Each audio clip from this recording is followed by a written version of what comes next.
Welcome, friends. It is Podcast Unlocked, the world's #1 Xbox podcast for November 2nd, heart of the holiday season, episode 270. It's absolutely not November 2nd. I wasn't here. You know what? week. I wish it was November 2nd. Yeah, actually. It's a week later. Well, yeah. No, it's been... That's when this was written and then since updated. So if you're wondering why there was no podcast last week, a lot of you tweeted me. Some of you missed my tweets, I guess, which is fine. I mean, it's Twitter. You don't catch everything. I had a tough week last week that caused me to be in and out of the office. So the good news is my dog didn't die. If you haven't followed along, but it actually looked like they were prepared. The vets were preparing me for that to happen at about 2 a.m. a week ago. So I don't even know if anyone wants to hear the story or not, but the short version is, after a lot of blood, unexplainable blood all over my house, there was they thought it was down in her stomach, like tumors or ulcers or something, went down there, found nothing, but then ended up discovering a lesion under her tongue, on the underside of her tongue, which is basically like, picture a lesion is like if you took a teaspoon of acid and poured it on your forearm, like the burning kind of hole that would make, like a acid pit in a video game, basically. That's what's under her tongue, and they thought it was probably cancerous, and then that was probably going to be it for her in a relatively short time. And somehow, some way, to the actual it actually confounded the vet when I spoke to him. It's not. So I'm extremely grateful for that, but I was not here Wednesday, and I ended up staying home with the dog after she got discharged on Thursday. So hopefully most of everybody that replied to me was very understanding of the fact that there was no podcast last week. So if you were upset by that, I'm sorry, but my real life will always take precedence over a dumb video game podcast, which a video game podcast I do take very seriously and enjoy very much, but you wouldn't have wanted me to do a podcast last week. Yeah. And but Maggie's in the office this week. I brought her in yesterday to just for everybody, because everybody's been so supportive. Yeah, she's doing a lot better. So still got to treat whatever the heck's going on with her. I mean, it's this thing. She's on some anti-inflammatories, and we'll see. Actually, that lesion started bleeding a little bit again last night. Not to anywhere near the degree originally, but. Yeah, it's been a weird week, and then obviously last night was, as we record this, we record on Wednesday. Last night was a very, very strange American election. Obviously, certainly the weirdest one I've ever been a part of in my 36 years on this planet. Literally half of you are thrilled today, and the other half of you are not thrilled and feeling a lot of different things, and you can probably tell that just like last week, a podcast is honestly the last thing I want to be doing right now. But you are not here for politics, and I'm not here for politics. But I'm so lucky to not only work with a great supportive group of people here, but to work in a place where escapist fantasies are in fact the basis of my work, one way or the other. So, whether you are thrilled today and you want to celebrate by, because today happens to be the 12th anniversary of Halo 2, my favorite Halo, the best multiplayer ever. If you want to celebrate that, you're in a great mood. Everything's coming up sevens for you right now. That's awesome. But if you're on the other side of the coin and you are not having a great day, there's always today's the 12th anniversary of Halo 2. All right. And maybe Master Chief Collection works. You can hop on and maybe take a little trip back in time. The anniversary edition is great. Yeah. So that's all I really will say on that. Let's talk a little video game action and something good, and that's Brandon Tyrell, kind enough to join us. Of course, myself, Ryan McCaffrey, Destin Legary, Marty Sleva. Alana Pierce is in Australia. Visiting. Probably never going to come back. That's would not surprise me at all. Brandon, you reviewed Titanfall 2. I did, yeah. You gave it a 9.0. 9.0. And I had a chance to finish the campaign. Have you finished? I haven't finished it yet. I just got to an incredible part. I don't want to spoil the campaign. Yeah, don't. But That I think that part, which is one of the coolest parts in any single player campaign I've played in quite a bit. I think I'm past that also. Okay, so everybody's at least played a good bit. Brandon, tell us if for anybody. So here's the thing. Just preface this by saying, a lot of you may not have played Titanfall yet because, well, let's just say it's been controversially sandwiched around some other big releases. So maybe there might have Titanfall's been one or two other things to do. Yeah, you haven't picked up yet. So why do you like Titanfall so much? And then let's talk about the thing that we've been talking about on this show since Titanfall 1 came out, and that's the Titanfall 2 campaign. I mean, you and I have spoken a little bit about this. Like, when Titanfall 1 came out and we got this idea for what it could be, I think Titanfall 2 is the game that everyone was expecting to play. Yes. I think that's fair to say. I think so. You know, multiplayer is exactly what it is. I like the multiplayer, but that's not really why, you know, everyone is applauding the game for what it is or what it's done right. Like, it's bigger and it's better, and there's more customization and mechs and all this crazy stuff to do. The multiplayer was almost an assumed quantity. Yeah, like it's good. We know it's good. But on that topic, actually, before you continue, I want to stop and ask you, because I actually haven't had a chance to spend really any time with the final retail build of the multiplayer. Yeah. You know, a lot of people were actually turned off by the beta, the whatever they call it, the multiplayer beta, multiplayer test.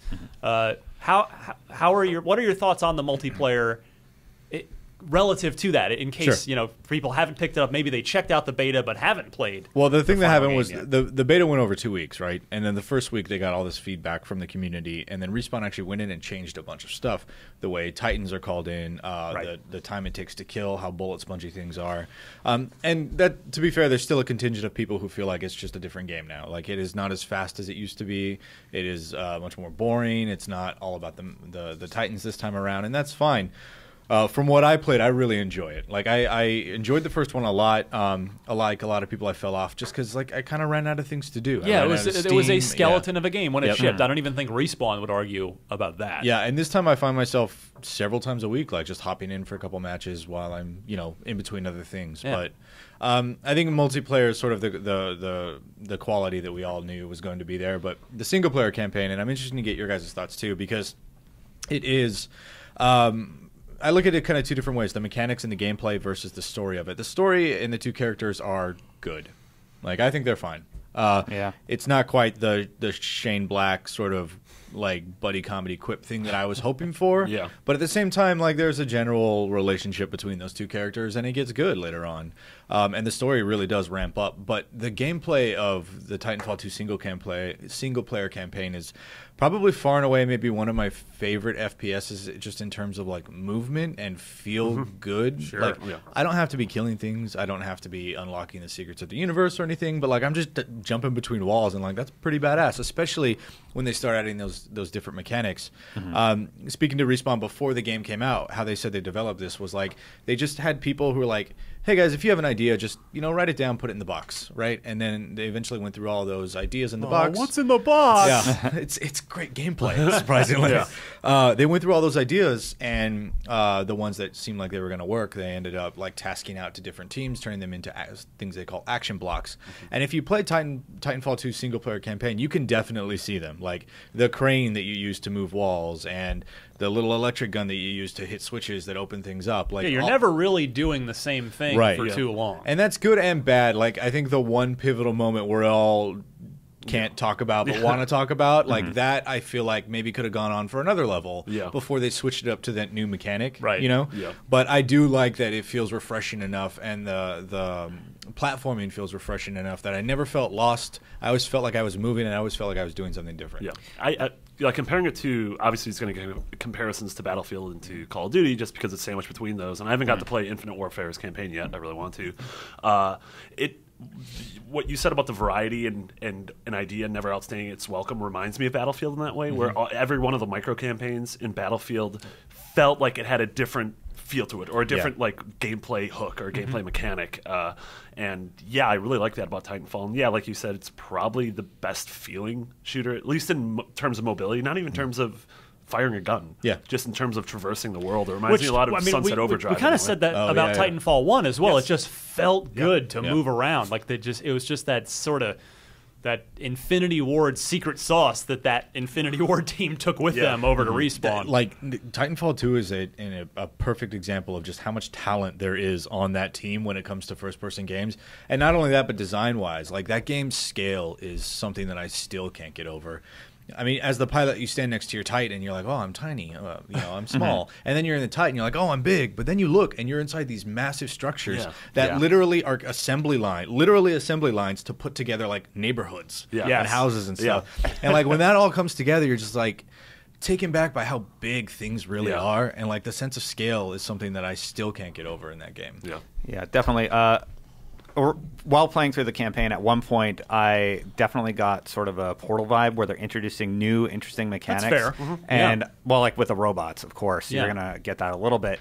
But gameplay-wise, I'm just kind of like, man, this is almost like I'm playing a new Portal because I have different tools at my disposal. And there's another game that would give away the mechanic that I could mention, but also, obviously it's a callback to sort of that sort of stuff. But I love that. I love that I got to experience that in the gameplay. I don't feel very strongly about the story, though. I feel like you're supposed to feel connected. Fine. That's how I feel. Fine. Yeah. It's fine, passable. borderline good, in my opinion. I cared about BT, but not like a lot. I care about you too. Not like a lot. Not a lot. I care about you a fine amount. It was, it's like, okay, I had a little bit of a bond with him, but like, for me, it was interesting because I started the Titanfall 2 campaign a bit after release. Like, I didn't get a chance to play it like when we first got our copies, and so there was a little bit of hype already out there. Like, oh, this is a great single player campaign. I'm like, all right, here we go. This is exactly what I've been waiting for. I'm a campaign shooter guy. I'm not a big multiplayer guy anymore. And so, like, all right, here we go. And I have to say, the first 2 or 3 missions, I was like, okay, this is good. This is fun. This is solid, rock solid. But I'm not quite seeing the hype yet. Yeah. But then, whether it was mission 3 or 4, when the platforming stuff starts, that's when. And then it just. Everything after everything that just starts just it's just a line graph that just shoots up. That's really perfect. Yeah, I was actually going to bring that up too. It's like the game literally does this and then that. Which is I think the same thing Gears did. Yeah. I think like the first like act and a half of Gears, I'm like, this is good. Yep. Totally good. Totally good. And then it's just like, oh, now we're getting better and better and better. Yeah. So I really fell in love with the gameplay after once that, like I said, that third or fourth mission, whatever it was, and the story was fine, and like it's cliche. Yeah, it's a little over the top and kind of a little like, I don't know, Top Gunny, if you will, but it's not bad. Like I've played. I'm so pleased that there are hours of records, public records of this podcast where we have talked about. I've certainly been vocal about it, about how as a shooter fan who likes single player games, of how frustrated I've been and disappointed I've been that since this generation started, shooter campaigns have been either terrible, afterthoughts, or just even completely omitted entirely. Whether it was for whatever the reason, whether it was games are expensive and they had to just shoot, even like Titanfall 1, right? Whatever it was just like, man, this sucks. There are no good shooter campaigns. This year, they're back. Yeah. It is the revenge of the shooter campaign. We had Doom, which I think for me, some people were. I heard a lot of Half-Life 2 chatter with the Titanfall 2 campaign. Of like, oh, it's like one of the best shooter campaign. Like, I wouldn't go that far. You think that's just like the Oasis in the desert kind of effect? Yes, I think so. Well, like when you get amazing gameplay, it's just like, wow, this is really good, and it's a shooter. But like, there's other components that you have to consider. I wouldn't quite go that far, but I mean, I think it's this year, man. Doom and Titanfall 2 are probably those are they're very different, but those are, I think, the two clear frontrunners with Gears right behind it. I don't know. Battlefield's up there with me, honestly. I'm starting Battlefield tonight. The story, Marty? Yeah, story, and I think the gameplay and the variety. And the gameplay's really good. Yeah, I mean, all four of the ones we mentioned, and then I'm excited to play Infinite Warfare. Yeah, I'm going to check that out too. That's that one I've heard. I think most people, general I'm consensus not hearing is that a lot the of campaign's really is the strong point of the game. I'm not hearing a lot of love. I'm hearing a lot of like. So I'll make my own decision. I mean, I watched the first 15 minutes of the Infinite Warfare campaign on IGN, and you can watch them too for all these great games. And like, I had no interest in Infinite Warfare, I'll be honest. And then I watched the beginning. I'm like, hey, this looks really good. Yeah. And be like, all right, I could just kind of see this going somewhere interesting. Yeah, I played it looked like a military serial show, right? Yeah, like, I played a slice of it at E3. The campaign, and it was good. It was good. I wasn't blown away, but it's like, okay, yeah, this is a lot better than most of the recent Call of Duty campaigns. Right. Yeah, it might be making too many leaps, but the way, just how good Titanfall feels, makes me hope that, obviously it's a very different team, but makes me hope that whatever Stieg's team is working on, the Star Wars has game, whether you're playing as a Jedi or a scoundrel or a bounty hunter, it has that same feel to it, even though it'll probably be a third-person melee-based game. Right.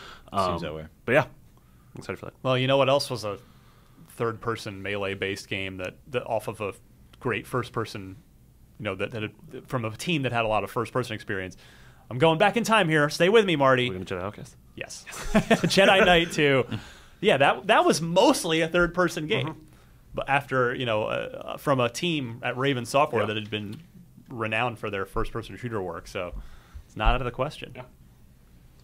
All right, so the short version is we highly recommend Titanfall 2. Yeah, it is. It's real good. It is great and amazing, and I recommend if you are a shooter fan or a platforming fan or just a fan of giant robots, then you should definitely check it out. If you're only in it for the campaign, like maybe rent it if you want to. It's short. It's maybe 4 or 5 hours or so. It took me about probably 5. It took me about 6, like looking for collectibles and stuff. So you can easily breeze through it in probably 5. And I have to say, I played on regular, which in hindsight was probably a mistake. I should have notched it up one difficulty level. I did the same thing and felt like I blew through it, and there wasn't really any challenge. And then I went back and tried it one difficulty level higher, and I was like, all right, this is better. Like you use the mobility to stay alive more than you're just worried about killing people. The collectibles bug me because I didn't get a stat boost of any kind, and like there's no narrative that plays or anything with the collectibles. Like in BioShock, you pick up tape recorders and you get a little bit more backstory. Oh, there are audio logs. There are those, but they're not collectibles though. I think they're just part of the narrative. They're just kind of there. Yeah, exactly. I hate that they're the kind where if you walk away, you don't hear them anymore. Yeah. That's a cardinal sin of gameplay. Yeah. Let it just play over me as I explore the environment. And I have to say, most of them are fairly short. There was one in like the latter third of the game that I found. It was like 9 minutes long. I was like, how long is this going to go? Like, well, I'm not going to walk away now. I'm too invested in this. It was like a dissertation. He's talking about like the reason for everything. Yeah. It's actually a filibuster. It doesn't end. It just lives. Exactly. You only win the game if you turn it off. Oh man, so so don't let Titanfall 2 slip through the cracks on you. If you're buying, maybe, of course if your budget's limited, that's totally understandable. But don't look past it between Battlefield and Call of Duty and the other shooters. I feel like this is gonna be a game that in like January, February is going to go on sale, and people are going to pick it up and be like, "Oh man, this was really good. I missed this." I think it'll be sooner than that. Quite honestly, honestly. I think we'll be seeing some sales on it as soon as the holidays begin. But the game is 6 hours long, 12 if you listen to that one audio log. Exactly. And I mean, hey man, the multiplayer is still like absolutely everything that it was, and ratcheted up to another degree. What's your favorite game mode in multiplayer? Bounty Hunt. It's the one where you there are neutral waves of like enemies, and you kill them and then bank that money. In the beta, but it was the first weekend of the beta before they tweaked anything. I like it. I mean, attrition is still there. Like you've got your old reliable CTF and all that stuff. And then Titanfall specific variants like no Titans, and then one with only Titans. But for my money, like Bounty Hunt is just sort of the purest form of that kind of gameplay. Get in, get your money, get somewhere and bank it all while you're dodging Titans who are trying to kill you and take your cash. I really like it. And, I've been going back a couple times a week, so I think there's a little bit of longevity there, too. Awesome. Yay, Respawn. We wanted it. We've been pining for that single-player campaign in Titanfall 2. We got it. and it was really good. That makes me happy. Yeah. All right, we'll come right back. Just a few news stories for you right after this. Okay, let's talk a little news, and the big news of the week in the games world for me was N7 Day, the annual sort of just for you celebration of they nobody do it else specifically for me. I was a little excited. Yeah, the hope Mass Effect annual celebration, and Destin, I know you this is your franchise. This is the one. This is your favorite franchise in games, isn't it? It might be my #1 franchise ever. Yeah, yeah. I mean, the way I see you, I mean, I genuinely see. I love your enthusiasm for Mass Effect. I'm love a it. huge Mass Effect fan. Yeah, and we got some details on Andromeda. Now we don't have a release date yet. The spring cinematic trailer, yes, said spring 2017. So they're kind of leaving the door open. Hey, art book says March 21st. That's yeah. So that is probably Whoops. the date to circle in pencil Yes. on your calendar right now. Our friends at Game Informer bagged themselves a nice cover story exclusive on Andromeda, and they've got some story details. Destin, should I read through this, or can you just give it to me off the top of your head? Go ahead. I don't have it off the top of my head. I'm a little behind on the cover because of everything else going on right now, but yeah. No worries. So the name of the game, Andromeda, comes from the Andromeda Initiative, which was established around the time of Mass Effect 2. The initiative's goal, so the sort of crux of the game, is to find a new home for humanity. And the group goes about doing this by creating 4 arcs, which are those giant citadel-looking spaceships, each of which is carrying a different alien race. Mm-hmm. They're all trying to get to the Andromeda Galaxy, specifically to investigate the Helios cluster and its inhabitable golden worlds. So far, all right, this is cool. It's a sort of Manifest Destiny type plot line. Yeah. You may have already been aware that you can play. So you're Scott or Sarah Ryder, children of Alec. You play either one, and the both siblings will factor in, and you can just play whichever one you want. I think that's super cool. That is very cool. That's a great way to handle it. Let's see here. Skim. Oh yeah, players assume the role of the Pathfinder, who's sort of the leader of the mission, the leader of each arc, and that designation will be passed from dad to you, whichever sibling you choose to play as. Now, creative director Mac Walters also noted to Game Informer that though Andromeda kicks off with an entirely new focus and set of protagonists, the game is not necessarily the start of a new trilogy. Mac says, quote, "At the end of this, we want it to feel like a story that was completed." Mm-hmm. What's the Ron Burgundy? I don't believe you. Yeah, I mean, that's... I'm sure it like any, I don't know, New Hope feels like a story completed. Yeah. It's also part of a trilogy. Yep. Yeah. Right. Like, you could do both. And that's the goal, isn't it? Like, at the end of the story, you want it to feel like you have some sort of resolution. Yeah. Mm-hmm. So there were a few notes that came out yesterday at 2 p.m. on Game Informer. They did a rapid fire sort of thing, and I'll just kind of run down. I watched this literally before the show. Good. There is a new game plus. My notes say it is not a new trilogy. There was in the first game, too, wasn't there? Or no? Not in the first one. Okay. Like, you could play through again. I thought you could play through again with your level intact. Yes, you can. That's New Game Plus, right? And it was early New Game Plus. So, like, New Game Plus, as it's referred to today, is actually, like, a thing that they sort of implement in an interesting way. EA has. They've done it with Dead Space 2, I think they started it, and 3. So it's probably going to be a little different than what we saw in Mass Effect 1. Okay. But you are correct. Right. It was a plus sort of mode where you could play through again with your character. That's how you would get the 60, for example, in Mass Effect 1. So yeah, there's a New Game Plus. It is not a new trilogy, is what he said in the interview. Interrupts are back, but he said the Paragon Renegade thing is different. I thought they said it was not there at all. Possibly. That the choices were more ambiguous and that they'll be sort of blended in with the conversation so you can... I'm being purposefully vague because I didn't have time to take specific quotes from the developers and implement them. But if you have that quote, then I'll trust you. I had read that from the Game Informer stuff, and that's... I mean, hopefully whatever system they're working on will turn out well, but I liked sort of committing to a black or white, totally renegade situation where I am going to play as bad as I can possibly play to see what cool renegade icon left trigger cutscenes I can trigger, like shoving dudes off of buildings and punching reporters in the face. So you'll still get those. It almost feels like it's more of like how Telltale deals with things, where it's like it is like legitimate role playing, where instead of just being like, I'm going to be an asshole, it's like, what would I do as a person in this situation? What would I do if I were Lee in The Walking Dead in this situation? And whether it's the good option or the bad option, I don't know. I kind of like that. Speaking of bad options, mineral scanning is supposedly back, so that'll be fun. Minerals. We'll see. It's obviously going to be different, but we'll see how they implemented it. You can play the campaign offline. Some characters could have. I should hope so. Some characters could have survived from Mass Effect 1. Some of those certain characters have very long lifespans. If you know Mass Effect, you know who I'm talking about. There's no Reapers. He said the Reapers are not there. And there are 7 classes technically in Andromeda. Yeah, and apparently you can sort of adjust on the fly a bit. Yeah, and hybridize, but then unlock specialty stuff like a sort of, if you commit down one path, you can then become... I'm totally blanking on the class names. Like Adept, Sentinel. Sentinel, Engineer. Yes. Look at that. I was going to say a Mass Effect class. And you did. I'm just going with whatever you said. I don't even remember what I played, what class I was in Mass Effect 1. It was 10 years ago. Yeah, that was a long time ago. I'm really excited about this franchise. I am behind on the news, as you can probably tell by listening to me speak about it.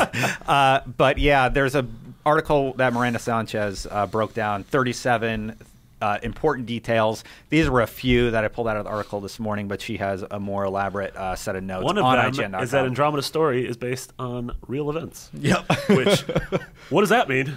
Yeah, remember when we went like the guy to from Aliens. Andromeda? Yeah. I'm not saying Like, I was aliens. legitimately one of them. And I'm like, oh, okay. Yeah. Well, I want to go back. Oregon Trail.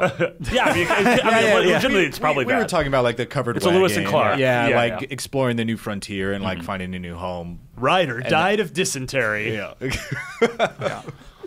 But I want to go back to, Trying to float the river. The idea, like, maybe we shouldn't take Mac Walters literally about the not a start of a trilogy thing. What if Mass Effect is just a series of one-off Stories, 40-hour stories this generation, That'd and be not an overarching, 3-part Yeah, it feels more like play. Final Fantasy. Right. Yeah. I don't know. Yeah, I think that's cool. Serious. Like that's. I don't like it. No. I like the challenge and vision that the original team had to craft 3 narratives that stood independently but were tied together. I mean, ultimately, I feel like the community feels like the development team failed them. Some of them don't, because of the controversy about the 3 color ending, basically. But I really commend the original team for even trying to attempt something like that narratively. Like, if you look at their story paths, they have a program, and it like branches off into like a million different things that you could do, and it really got us Mass Effect fans excited about that original trilogy. So I'm a little bummed that the Andromeda narrative will not carry over to the next game and the next But I don't game. know that. Well, we don't. We don't. But That's what he's saying. But well, no, we'll say hypothetically, but it sounds a lot like he's saying this is a contained experience. Which, if it is, then I think it's absolutely a reaction to how fans reacted to the end of 3, because ultimately it was you couldn't deliver. There was no payoff at the end of the 120 hours, which, like, in fairness, seems impossible. That seems insane. It's the ending of Lost. People are like, there's no payoff at the end of Lost. It's like, listen, we gave you 5 incredible seasons. I'm sorry the last one's kind of crummy. So I don't know. I think I'm sure creating a story is still super difficult, but I feel like it's easier to create a single story in a single game that has a single really great payoff. I agree completely with both of you. I agree with you, Destin, that I would be disappointed if this isn't part of a trilogy, because you're right. I mean, has there ever? I mean, I don't want to get hyperbolic here, but just thinking out loud. Has there ever been a game series that has attempted storytelling on that kind of scale, where it's 3 huge RPGs that were all telling one overarching story? Had that ever been done before?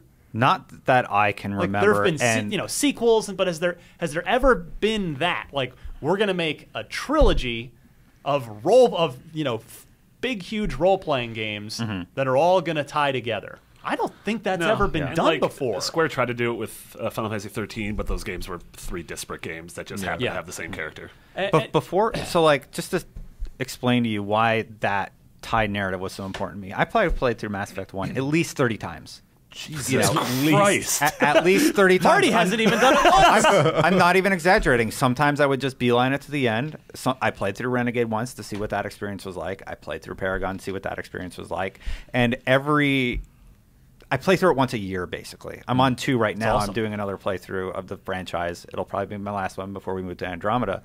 But the thing is, those narratives tied together. So before 2 came out, I made sure I played through 1 and I got my master the save ending file. that you wanted, right? I got the perfect ending. And then I played through 2 and I played through 2 again and again. I probably only played through 2 like 10 times. Oh, is that all? Yeah, much that's more it. reasonable. Slacking That's off it. there, Destin. And then before 3 comes out, Why? Because I Mass played, Effect 1's the best Mass Effect. That's in my what I mean. opinion, narrative-wise, yes, I totally agree. And then gameplay-wise is 3, and we need to figure out a way to get all that in one package. Well, that's what Andromeda is supposedly trying to do. So before 2, I play through 1 again, right? Yeah. Before 3, I play through 1, play through all of 2, and make sure I get exactly the ending that I want, and I'm set up for my experience with 3. Yeah. Then I play through 3, and I did all that work, and that ending just wasn't what I expected.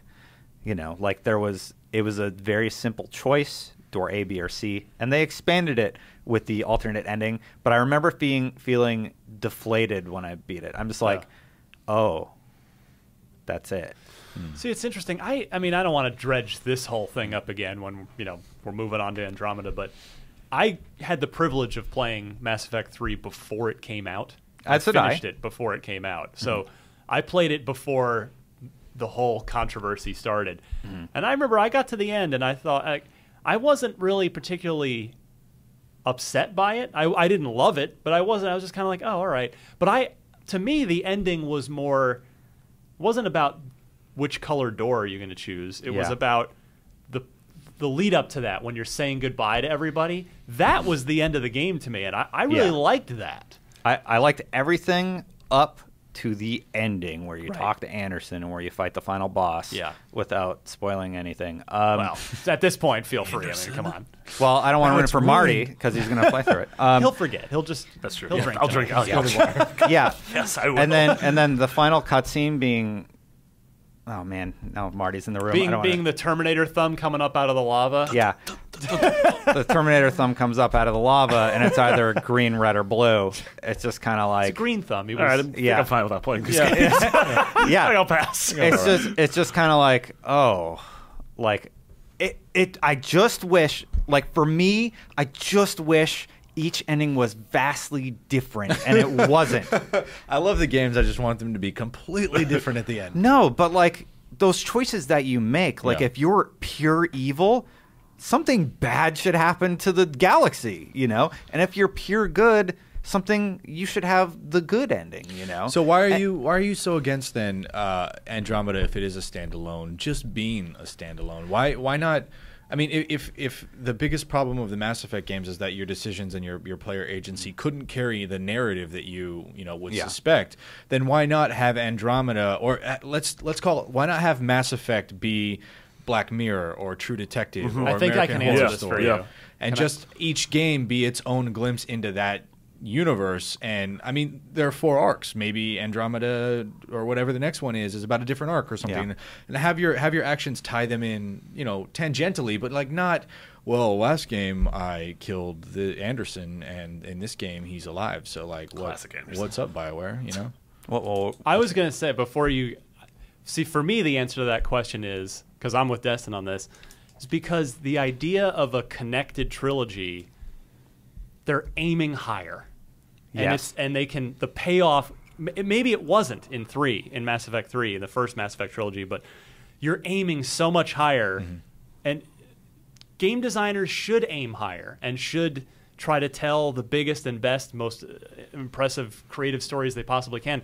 A one-off, while it can still be great, is so much safer, and you're aiming so much lower. Now, I mean, that's like saying that one caveat GTA to 5 is any less a game because it doesn't continue the I'm narrative not of saying GTA that. 4. There's That's not what a I'm saying. caveat to all this. So let's say Andromeda is a 120-hour experience if you do every single thing. I'll play and half that. there are vastly different endings. that I might be a little more okay with, because that gives me replayability. I have to replay the whole thing again and make really tough decisions and be a total dick if I want to see the evil ending and be the perfect player. I totally agree to get the good ending. That would make me happier. But going back to the original team and just commending them for attempting it.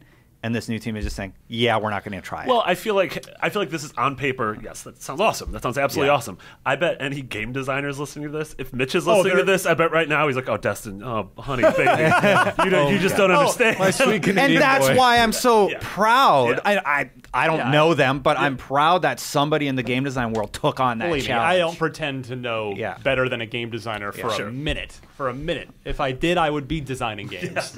I don't. Yeah. Yeah, I can't imagine. I mean, you can't please all the people all the time, right? Like, you can barely please anyone these days when it comes to a video game. Or anything. Yeah, or anything or anyone. So why are we doing anything at all? Let's just go. I can't. Taking the nihilist approach. Yeah. We're out of here. I mean, it's the right day for it. Podcast Who Gives an F. The world's whatever. The world's number one. I can't wait to wear matter. that T-shirt. By the way, the IGN merch store is open today. If you want to go get a Podcast Who Gives an F T-shirt.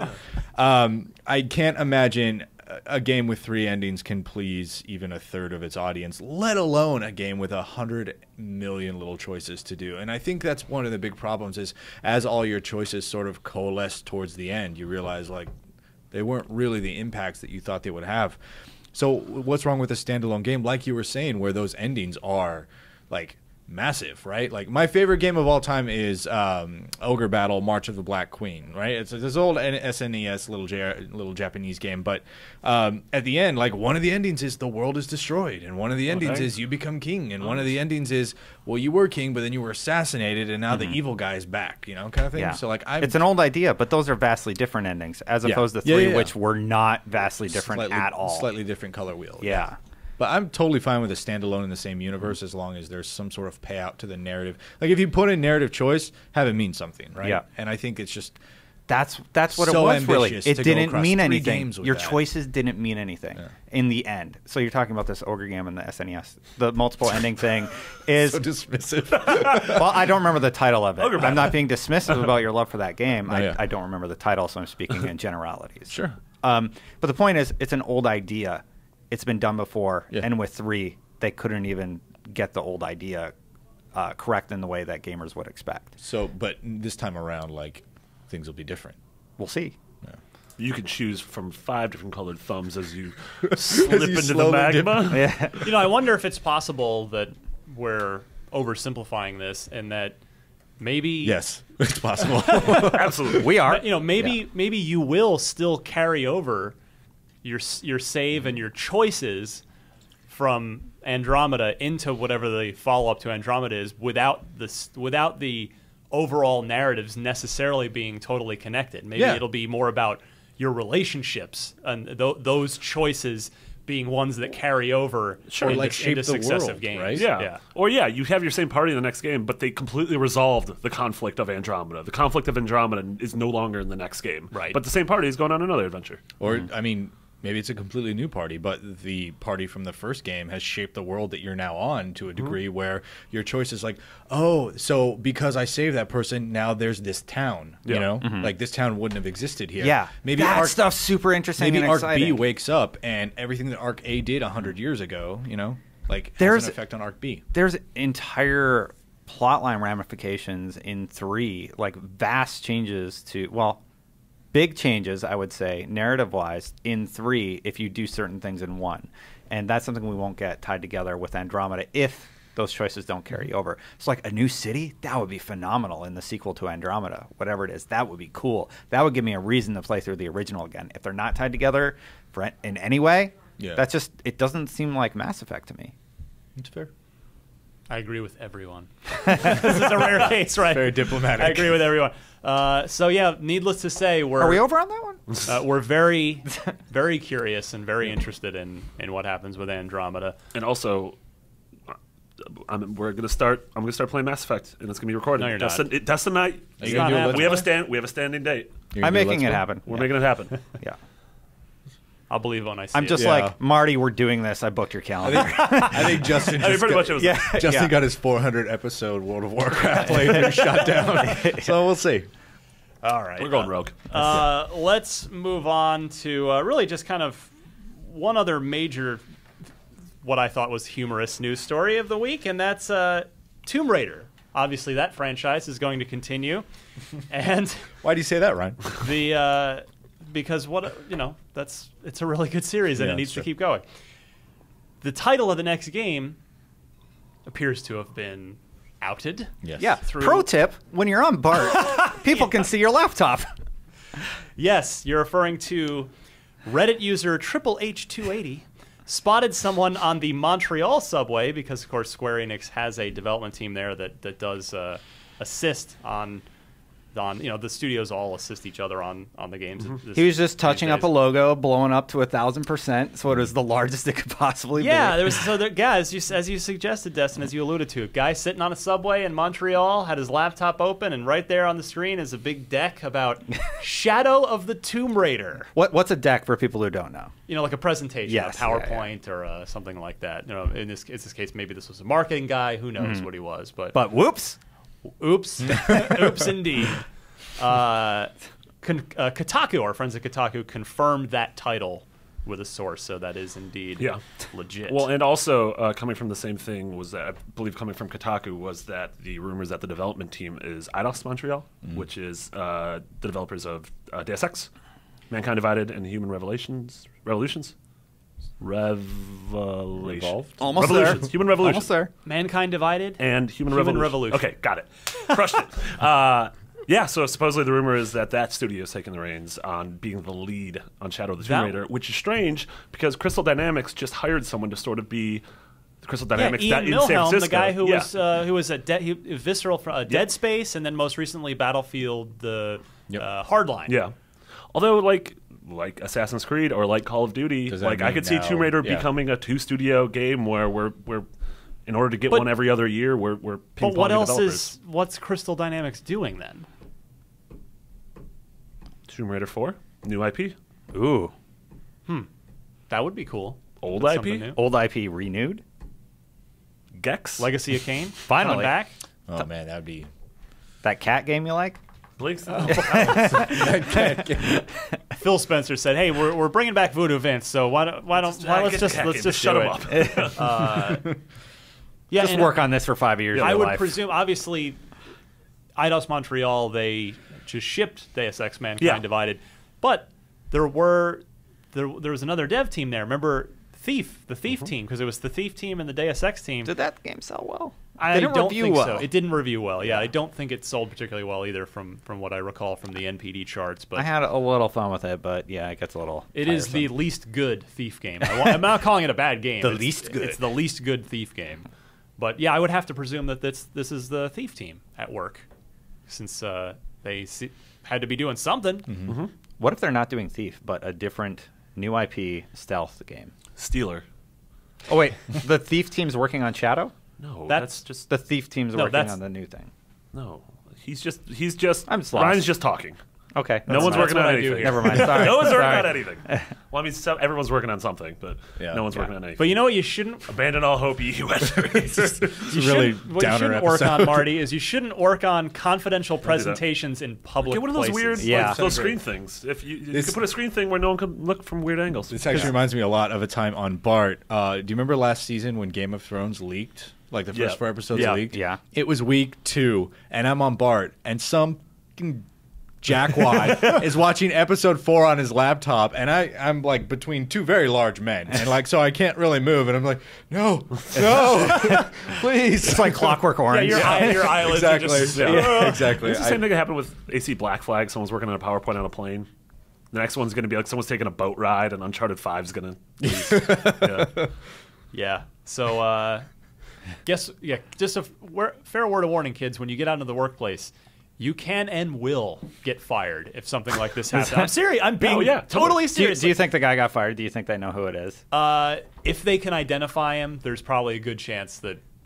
Yeah, because it's the thing about this. He's not on anybody's favorite list today. I mean, lawyers and IP holders, these companies take this very seriously. I mean, I know I'm not you know that. But yeah, I mean, it's millions and millions of dollars at stake, and your whole marketing campaign of when you announce something and what, like there's a lot of money. There's a lot, there's a lot of cash involved, and if this person was identified, I think there's probably a 50% or better chance that they are no longer working for Square Enix. The guy that left the iPhone 7 at the bar has never been seen from again. He's just still at the bar, unemployed, very sad. Same seat. Yeah, he just stares at the part of the counter that the phone was sitting on once.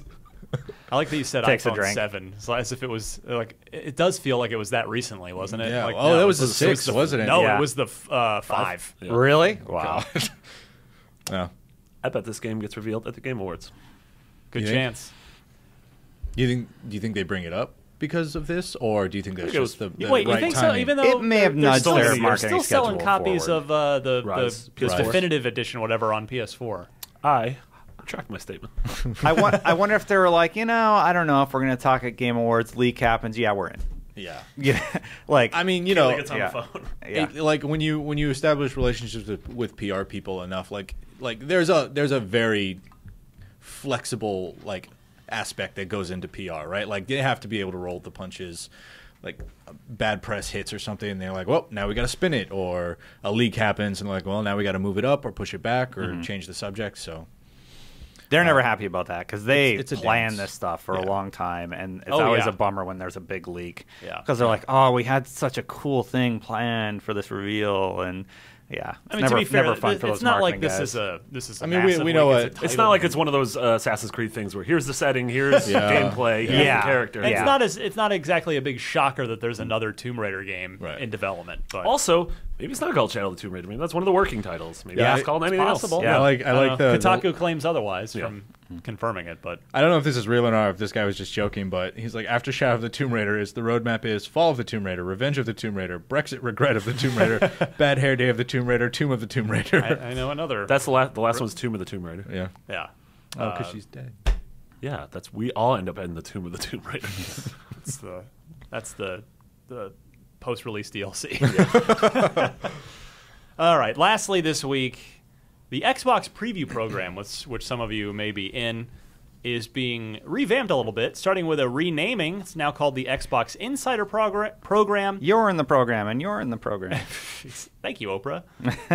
Oprah Legary. Yeah. And it's now open to everyone. Everybody can join.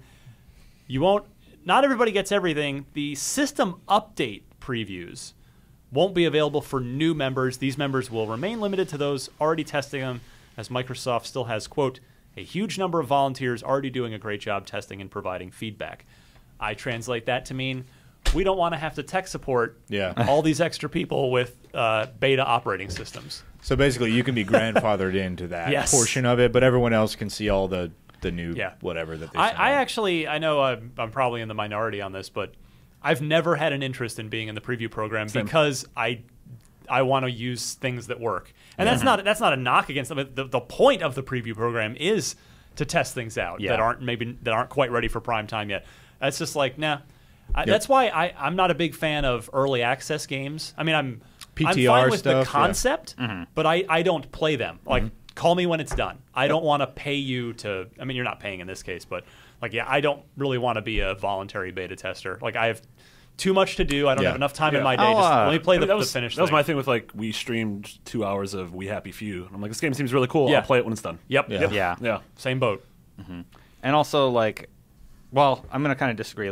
Halo Reach, getting 2 multiplayer maps early and getting to play on those, I had a blast. It was really, really fun, and I didn't feel like I was doing any tests for the company. I mean, that's just server stress test, right? Right. Yeah, it's a bit of a different story. So, yeah. Than early I'm talking, early access or preview program OS. Nowadays, early access just means, hey, you can play Call of Duty a day or two before if you pay us $100. Yeah, if you pay us more money. So, I mean, it's in a really weird place right now with early access. So, I mean, it's not always the case that you're getting an inferior product, is what I'm saying. Totally. You look at things like WoW or something that have public test servers, right? And a new patch is going to drop, and people spend a week playing on public test servers, and none of that counts for anything. It's just the knowledge. And so then when it comes out, then you're like, all right, I know how to do all this stuff already. For sure. Yeah. And that has never had any interest to me whatsoever. I think there's no real tangible result for that time spent. You know, in the same way that you don't want to beta test something, like I'd rather be doing something else and then just wait. Earlier this summer, like a couple weeks before Pokemon Go came out, we got a couple codes in the office to be able to play the early version. But they were like, "Hey, after a week, we're gonna wipe everything. Like, do you want a code, Marty?" I'm like, "No, I'll play this when it comes out because I don't want to like put 30 hours into it and then have it be like, well, start over. 100%. I'm never going to do that." You played enough games on dev kits, and you're just like, well, I can't carry forward that progress. It's a bummer. Finally, actually, one last thing. I just wanted to mention this because this is the best deal that I've seen. Like, you know, we diligently, Alex Roth. I'm gonna go line up. One of our editors really here. Quick. You got to go? No, I got to go line up for this. It's online, so you don't have to line up. You can just line up at my computer. Yes. This is the best deal that I've seen yet. Keep an eye on IGN. We have a wiki. We have a page that we're constantly updating with all the good Black Friday deals. But this one is Dell.com, makers of computers, but they also sell consoles now. But Dell.com's their online Black Friday doorbuster, so it's going to be, you know, limited time. For all I know, I mean, I just want to caution you. The odds are, what I'm about to tell you, you're going to get trampled. Not going to get it. Yeah. But it's worth a try because because listen to this. For $250, you'll get an Xbox One S, the 500 gig model, but with Battlefield 1, Gears of War 4, and an extra controller. All for $250, and that's an Xbox One S. That's really good. That's a really good deal with 2 really good games and an extra controller.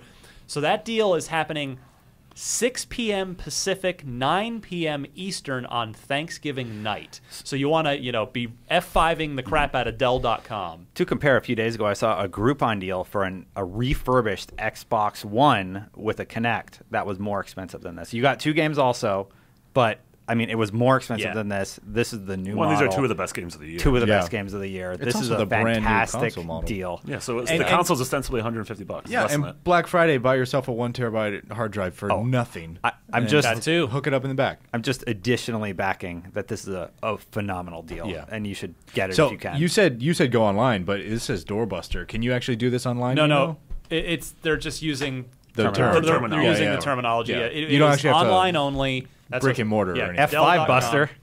So again, they're the sort of in my opinion, semi icky hook to this is they might have 4 of these. That's usually what happens. It's just there to get you on the site and hopefully get you to buy something else. But again, worth a try, right? It's worth. I mean, I would only spend 5 minutes doing it if I were you. Like, don't sit there for an hour because they're going to be gone in 5 minutes. Also, this is going to be the most traffic Dell.com has ever gotten. Well, that's the point, right? That's why they do it. Ever since the guy got you're getting busted smoking pot. Wanted to pass that along. Dude, you're getting an Xbox One. And now I want to go to man we don't hear from often enough. Glad he's here. Brendan Tyrell. Oh, hey. How you doing? BT, my favorite robot. For the market. Just like the... Yeah. Fastball? Marketplace report. What can we spend our money on over the... this is from last week and this week since we didn't do a show last week. You can, at the Marketplace, you can pick up Call of Duty Infinite Warfare. And if you picked it up, if you ponied up for it, you can also get the Modern Warfare remastered version that comes bundled with it. I'm taking February in the when will remastered be sold separately pool. Anybody with me on that? Against me? Yeah, I could see February. I know Mitch is very angry because he bought the regular version of the game digitally, and then you can't upgrade. Oh man! Yeah, so just buy it again, Mitch. He's like game designer money. Got all that motive bucks. Yeah, get all that writer money that everybody talks about. Digitally, you can pick up Xenoraid for $8.50. Don't do that. You can pick up Cartoon Network Battle Crashers for $30. These could be good, Marty. Gas Guzzlers Extreme. That one's not. Spoiler alert: these digital games shipping at this time of year are not ones you should probably hold out a lot of hope for. Not saying they're all bad. Just warning. But kind of are. And then finally, you can pick up Earthdawn for cool $30. I thought you said Earthdawn. I mean, I would play that game. That'd be $45. In the Marketplace, checkout and dry dock maps for Gears of War 4 are available. Also, Blue Dragon, Mass Effect 2, and Mass Effect 3 are now backwards compatible, which Yay, is Destin. super cool if you're Destin I was Legary. so Destin's such a huge Blue Dragon fan. The day it was backwards compatible, I streamed it because I was so I was no Mass Effect 2. I've been waiting for like that to kick in, and they kicked in at the same time. So I was like, "Let's go! I'm ready to play." Just see you put on sunglasses. All right, let's do this. Let's do it. Where do you get the big gulp from?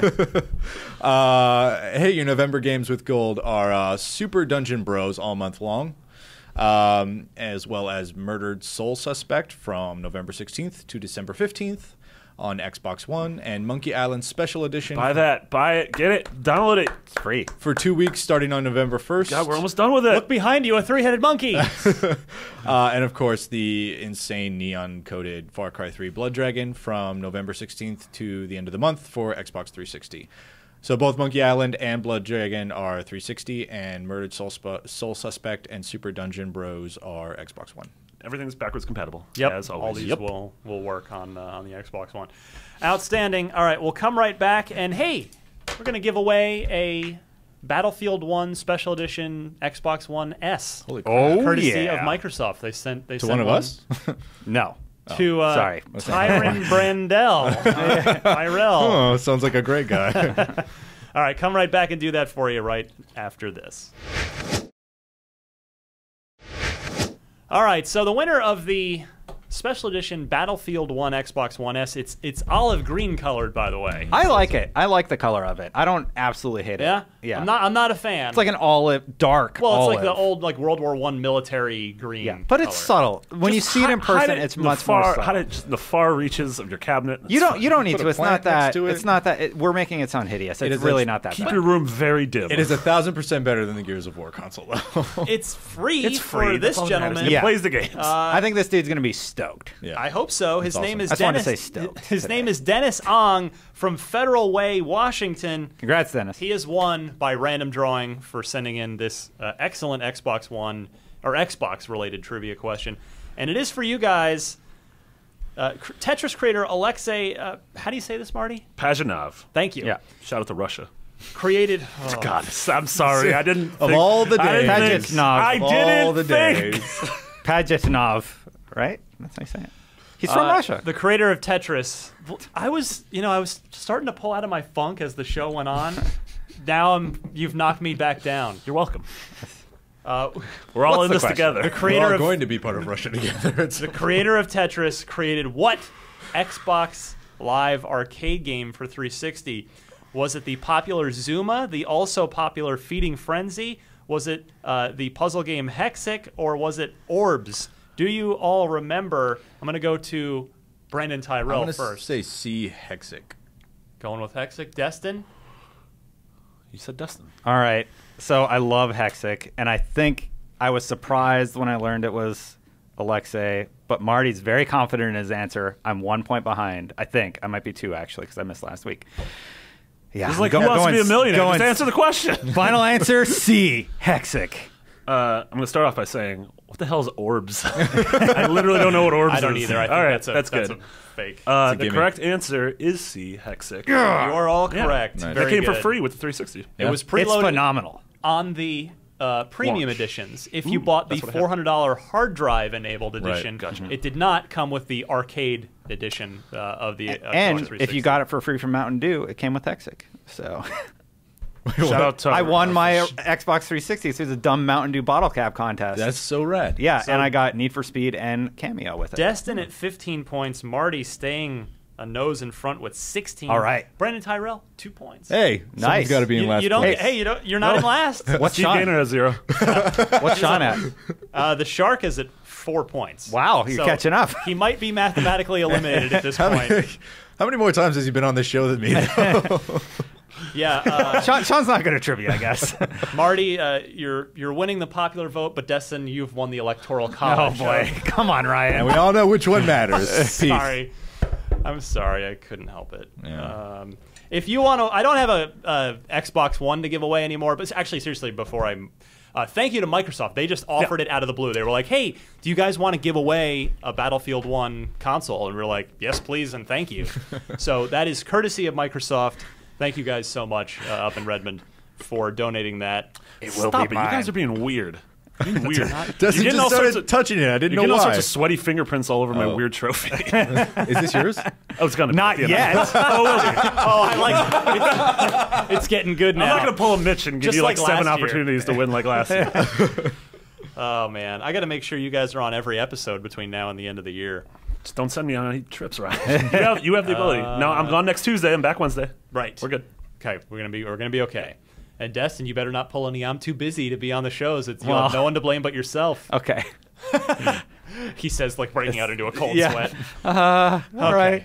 So yeah, I don't have another console to give away, but we have plenty of great games. 1 million of you donated your excess Gears of War 1 through Judgment codes from when you got Gears 4. So there's, you haven't, I got a ton of old Gears codes. I still have a code for Master Chief Collection that somebody kindly donated. So there is some good stuff to be won. And to do that, you need to send your Xbox-related trivia question to me via email. Include 4 multiple-choice answers. Note the correct one in your email. And email all that to unlocked@ign.com. Does Dennis know he's won yet? No, he I doesn't. saved it. Sometimes Man, I wish you like knew his buddy. Like, hey, please play this for Dennis and record his reaction. Yes, with the bigger prizes like this, I like Yeah. to wait and then read it on the air and Nice. then email them afterwards. I just so. imagine him super stoked, like, yes! I hope so. He's probably like, oh, that's cool.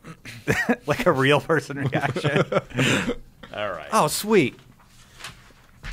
Let's get out of here. It's been Back of this thing. About an hour. It's been an hour. Been a solid hour of hopefully making up for our absence last week, which is entirely my fault. Plug things, Brandon Tyrell. Yeah, I mean, if you haven't yet and you enjoy what we do here at IGN, we all strongly encourage you to join IGN Prime. It's a great and easy way to support us. It also turns off ads on desktop and mobile, and you get free games and beta access. So you can sign up now at ign.com/prime.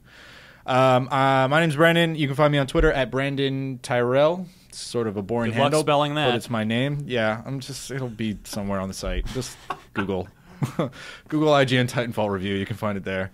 And I don't know, man. I'm working IGN Titanfall review is going to pull up my name because I don't think it will with the way SEO is handling things right now. You can find me doing all kinds of stuff on IGN. Marty? You can find me at McBiggity. Just be good to each other. For real. Destin. Yeah, follow me on Twitter at Destin Legary. I'm streaming a bunch of Mass Effect 2 on twitch.tv/the Destin channel. I love that franchise, and thanks for everybody for hanging out and just enjoying that game with me. And today, also hanging out and enjoying this show. I hope you had fun. I did. Mm-hmm. I did. I didn't want to do this when we sat down, but now I'm glad we did. Yeah. I feel better. My name's Ryan McCaffrey. You can find me on Twitter at DMC_Ryan. If you like electric cars, I do a Tesla podcast every week.